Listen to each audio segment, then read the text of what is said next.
Bus season 8 చూస్తున్నారా? చూస్తున్నా, రోజు చూస్తున్నా. ఎవరు నచ్చారు మీకు బాగా? సోనియా సోనియా. ఎందుకన్నా? తెలంగాణ పిల్ల, ఆ, ఆడపులి. ఏయ్, మరో రతికా శోభా శెట్టా? అంటారు కానీ కర్ణాటక ఆర్జీవి శిష్యురాలాగే ఆడుతుందా? కప్పు కొట్టుకొని పోతుందా ఏమంది?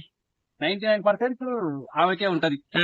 లాస్ట్ వచ్చేసరికి ఆ, సోనియా ఇంకా మనోడు ఆడున్నాడు పిడికిలా. ఆ, ఏమో చెప్పలేదు. ఇంకొక ఎవరైనా పక్క వారంలో ఎవరు గెస్ చేయలేరు కానీ రెండో వారం మూడో వారం మాత్రం అందరూ బయటికి రావాలి. సోనియా అయితే ఓపెన్ గా మాట్లాడుతుంది. స్టార్టింగ్ ఉండే మనోని పేరు వస్తలేదబ్బా. శేఖర్ భాష పర్ఫార్మెన్స్ ఎలా ఉందన్న? సో శేఖర్ భాష ఎలా ఇంకా దూరతలేడు పూర్తిగా.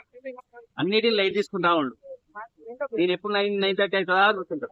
ఈ సినిమా భాష ఆడుతుంటా 9:30 ఎప్పుడైతుందా అని చూస్తుంటా ఆడంగానే. ఓకే, మనోడు ఎలా? 2 ప్రోమోల కోసం వెయిట్ చేస్తుంటా. ఓకే, విష్ణుప్రియ ఎలా ఆడుతుందని? ఇంకా సినిమాలు కాలే. చాలా. నైనిక ఆమె గురించి మాట్లాడేది కొంచెం మట్టుకే ఏదో బై మిస్టేక్ రావడంతో అట్లా ఆడింది. ఆడి గెలిచిందే గానీ ఒక 4 వారాల తర్వాతకి ఆ ఊరు కూడా తెలవకుండా అయిపోయింది. బేబక్క పర్ఫార్మెన్స్ ఓవరాక్షన్ అనిపిస్తుందా? ఎలా అనిపిస్తుంది? రేవక్కని ఎవరు పట్టించుకుంటలే. ఆమె పర్ఫార్మెన్స్ ఉన్నది కానీ ఆమె ఏజ్ కి ఆమె చేసే పనులు చేస్తలేము కానీ ఆమె ఎవరు పట్టించుకుంటలే క్లియర్ గా. ఇక టాప్ 5 అంటే ఎవరు ఉంటారు అనుకుంటున్నారు మీరు? ప్రియాంక ఆ, తర్వాత ఇంకో ఆమె మన కెప్టెన్ అయింది, ఆమెకి పట్టలేదు. యస్మి. యశ్మి. ఇంకో ఆమె పేరేనా? రింగుల జుట్టు, ఆమె పేరు ఏం పేరు? రింగ్ లో చుట్టూ. ఓకే, కీరా మన ఆమె సీత. స్మిత.